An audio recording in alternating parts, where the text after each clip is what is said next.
Hello, you're on the Reddit Reveals channel. Don't cause a scene, she hissed through her perfect teeth. She always said that.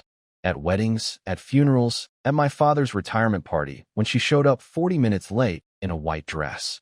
Don't cause a scene, Marshall. But this time, I wasn't the one causing it. She was. Because right after she whispered that line into her wine glass, she leaned in, rested her hand on mine like she still had the right to touch me, and said, quietly, confidently, "I'm leaving you tonight." No warning, no tremble in her voice. Just a clinical announcement, like telling the waiter we'd skip dessert. What made it worse? She smirked. Smirked like she was already picturing my reaction. The meltdown. The pathetic pleading.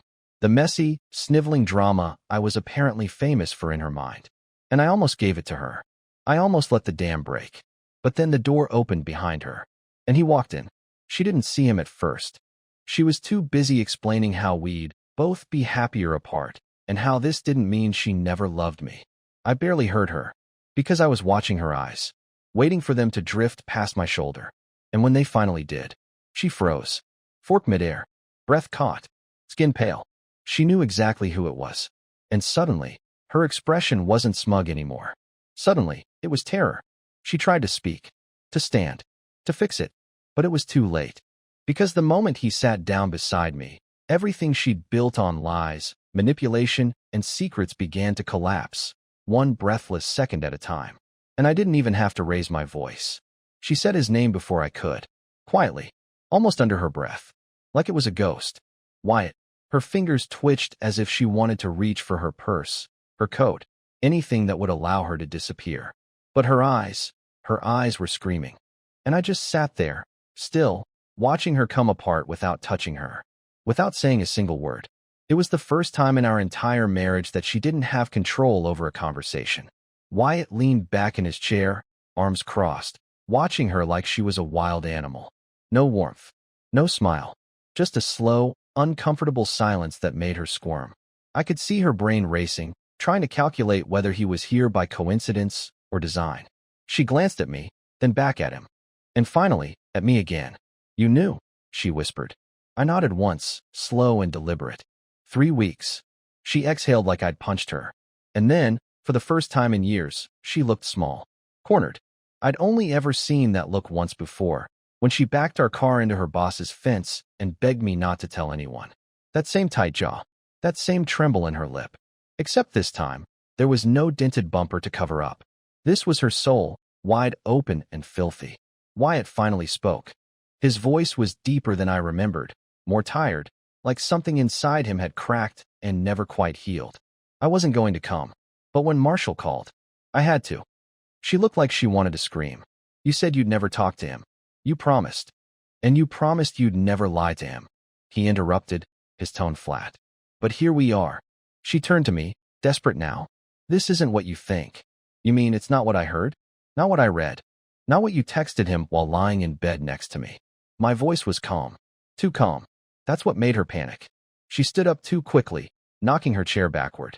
Everyone at the nearby tables turned. Clancy's wasn't a quiet place, but the clatter of wood on tiles sucked the energy out of the room like a vacuum. A waiter dropped his tray behind the bar. "Please," she hissed, eyes darting around. "Don't do this here." But I wasn't doing anything. Not really. I was just sitting, watching, breathing. It was her show now. "You were never supposed to see him again," she said, barely above a whisper, voice cracking. "That was the deal. The deal you made without me?" I asked, raising an eyebrow. Her lip quivered. She looked at Wyatt, but there was no help coming from him. His face was stone, cold and finished. That's when she did something I didn't expect. She started crying. Not the loud, theatrical sobs she used to use on me when she wanted to win an argument, but quiet, choked tears that she couldn't stop. Real ones. For the first time, I didn't feel pity. I didn't feel guilt. I felt clarity. Because for once, the truth wasn't buried. It was sitting in front of both of us, watching her unravel. For a long moment, none of us said a thing. I just watched her cry, not out of pleasure, not revenge. I wasn't that kind of man, no matter what she liked to pretend. But I'd be lying if I said it didn't feel like balance. Not justice, just balance.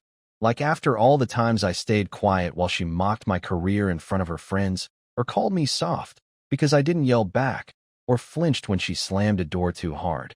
Maybe this silence finally belonged to me. Wyatt reached for a napkin and slid it across the table. She didn't take it. Her hand was trembling too much to pretend she had dignity left. She finally dropped back into her chair with a dull thud and stared at her half-finished soup.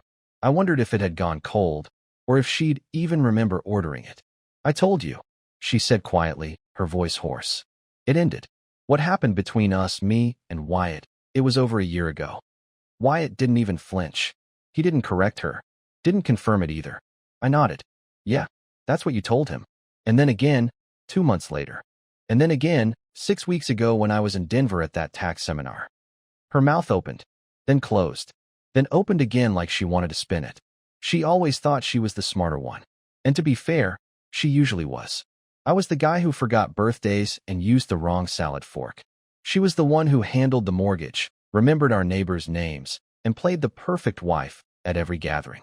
But now, in the middle of Clancy's grill, she looked like someone had taken the wires out of her brain and rearranged them.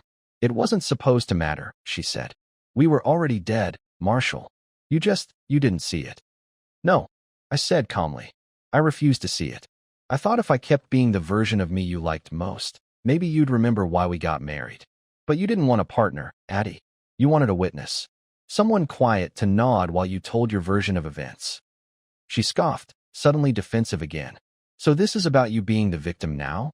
You want Wyatt to hear your big speech, make you feel like a man again?" "I already feel like a man," I replied. "Because I didn't cheat. I didn't lie.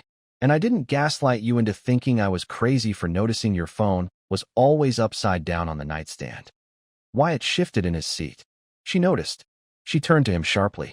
"You told him everything?" "I told him the truth," he said, finally looking her in the eye. Her face flushed so red I thought she might pass out. "You had no right." "I had every right," he cut in. "You dragged me into this again. You wanted me here. So here I am." She looked like she wanted to throw something. Maybe the soup. Maybe the table. But her hands just clenched into fists in her lap as she tried to keep control of her breathing. And then she said it. The one line that broke the air clean in half. "You think this is over, Marshall? You think sitting here with him makes you some kind of hero?" I looked at her, and for the first time, I saw it. Not just the lies, but the fear behind them. Because she wasn't panicking out of guilt. She was panicking because she didn't know what I knew. She thought I'd played my only card. But I had one more surprise. And it was already on its way. I used to think betrayal was loud. I thought it would come crashing in like a car through a storefront, dramatic and impossible to ignore. But it's not. Betrayal whispers. It smiles while it's cutting you. It stirs cream into its coffee while texting someone who should never have had your number. And yet, here we were. The three of us, sitting in a booth where I once proposed with a ring I couldn't afford, while my wife pretended this was just a complicated breakup and not a funeral for who I used to be. She leaned back in her seat, arms crossed tightly, her breathing still uneven. There were no more tears. Only calculations now. You could see it behind her eyes, the gears grinding for an exit strategy, a way to turn this ambush into a misunderstanding. I'd seen her lie to her boss without blinking. I'd seen her charm her way out of speeding tickets. I'd seen her laugh with her mouth while her eyes stayed cold. And now she was trying to remember how to be that version of herself again. But this time, I wasn't giving her a script to work off. "Why now?" she finally asked. "Why drag him back into this now, after everything?" Wyatt looked like he wanted to say something, but I beat him to it. "Because I found out about Chicago." She didn't move, didn't blink. That told me everything. That was the moment I knew. The thing she'd been afraid of all evening wasn't the affair, wasn't Wyatt's presence. It was that word. Chicago. She tried to fake confusion, but it came half a second too late. "I don't know what you mean." "I think you do. You're being paranoid." I reached into my coat pocket and pulled out my phone. I tapped twice and slid it across the table. Not to her, to Wyatt. He hesitated before picking it up. The screen lit up with the message thread I'd forwarded to myself 2 nights ago. He scrolled in silence, his jaw tightening line by line. Addison watched him, her fingers drumming a frantic rhythm into the hem of her sleeve. "Where did you get those?" she asked. Still calm, but her voice had lost its edge, like she suddenly realized this wasn't going to be a performance she could walk out of. "Does it matter?" I said. She glanced at Wyatt, who was still reading. "That's out of context." "Oh, I leaned in slightly. So when you said, make sure the security cam is disabled like last time, and he can't find out about the storage unit. I'm serious. You meant what, exactly? You were role-playing a spy? Her silence was louder than anything she could have said. Wyatt finally set the phone down, slow and deliberate. His expression was unreadable, but I knew him well enough to recognize the crack forming behind his composure. You told me he knew, he said quietly. She looked away. You told me it was his idea to keep everything hush-hush, that he just didn't want to be embarrassed in front of his family. Still no answer.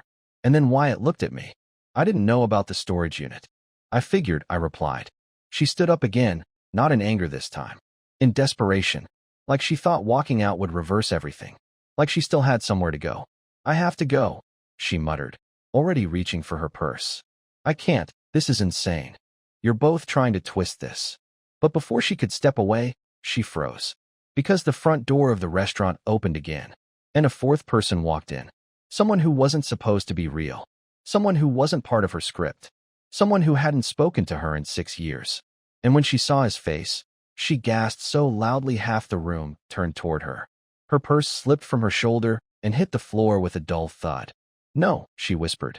But it was too late for no. He was already walking toward us. He walked toward us like he already knew how this scene would play out. Like he'd seen it in a dream, or maybe a nightmare, and decided to step inside it anyway. His coat was damp from the rain that had started while we were sitting in the restaurant.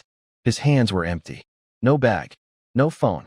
Just the sound of wet shoes crossing polished tile. Addison backed away from the table so fast, she almost tripped over her own chair. You said he would never come back, she said, eyes locked on him. You said he didn't want to be found.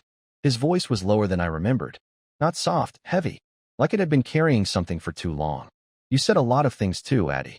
Most of them weren't true. Wyatt looked completely lost. His gaze shifted between the two of them like someone trying to read a language he never learned. Wait, who is this? Addison didn't answer. Couldn't. So I did. This, I said, standing slowly, is Colby. Addison's brother. Wyatt blinked, confused. I thought you didn't have a brother. She doesn't, I said, keeping my eyes on her. Not officially. Not since the day she signed papers declaring him mentally unfit and had him committed to a long-term facility out of state. Wyatt's confusion twisted into something darker. What the hell are you talking about? Addison's face drained of color. He was sick. He needed help. Colby took a step forward, not angry, eerily calm. I needed family. What I got was 37 months behind locked doors, drugged until I didn't know what year it was. Her head shook frantically. That's not true. Marshall, this is insane. Why are you doing this? I turned to her slowly. Because you built your freedom on secrets, Addison. And you thought none of them would crawl back. But here we are. She turned back to Colby, tears threatening again. You don't understand. Mom and Dad didn't leave you anything. It all came to me. I had to protect it. You weren't. Wasn't what? He asked. His voice cracked slightly, the first break in his composure. Wasn't useful? Wasn't convenient? You tried to set the house on fire, she shouted suddenly, loud enough that a waitress dropped a tray behind the bar. That was an accident, he said, and now the crack was a fracture. You were drunk. You left the stove on. You blamed me. And the second the lawyers handed you the keys, I was gone. Silence. All around us, people were pretending not to stare. I could feel the heat of their curiosity like a spotlight. But I didn't care. I wanted her exposed. I wanted the cracks to show. Why now? She whispered, eyes darting like a caged animal.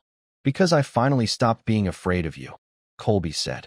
Because I remembered who I was before you rewrote my life. She turned to me one last time, eyes wide, mascara smudged. You planned this. You brought them both. You wanted to destroy me. No, I said. You already did that part yourself. I'm just making sure no one else forgets. And then, finally, she sat down. Not because she was ready to talk, but because she couldn't stand anymore. Addison sat in silence, her fingers clenched tightly in her lap, the color still drained from her face.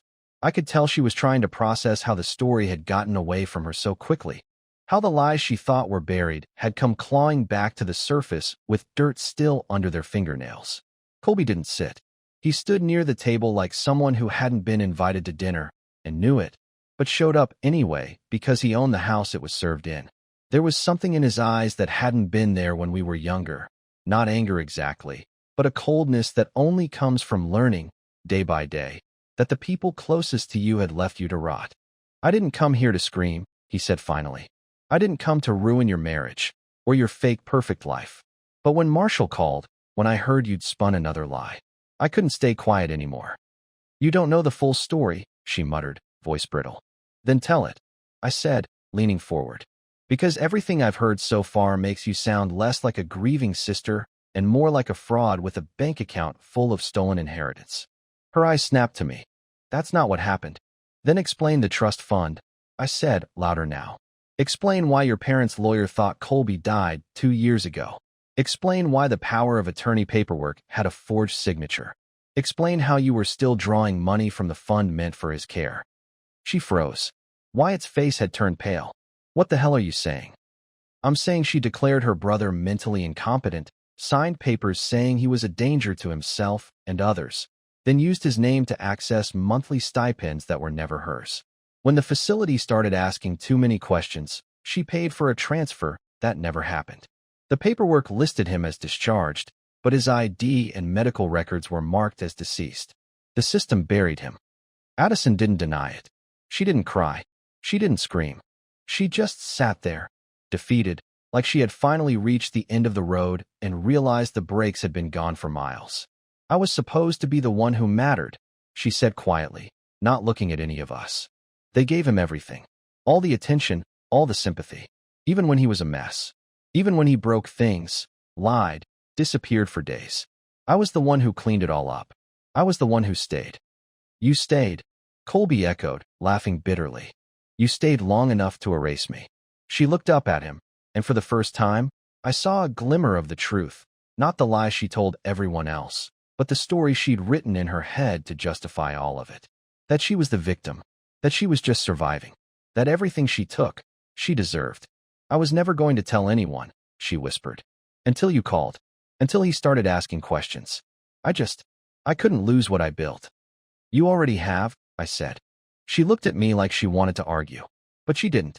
Because in that moment, we both knew something unspoken had shifted. This wasn't just about the affair. It never was. This was about a woman who thought she could rewrite reality and live in it forever. A woman who burned the truth to keep warm, and never thought someone would come looking for the ashes. And yet, as she sat there, broken and exposed, I didn't feel victorious. Because there was still one part one hadn't told her. The part she'd never see coming. And once I said it out loud, there'd be no taking it back. For the first time since this whole thing began, the restaurant had gone silent. Even though no one said a word, I could feel the tension humming in the air like static before a storm. Somewhere near the bar, a glass clinked. A waiter whispered something to a manager. Someone near the back tried to pretend they weren't eavesdropping, badly.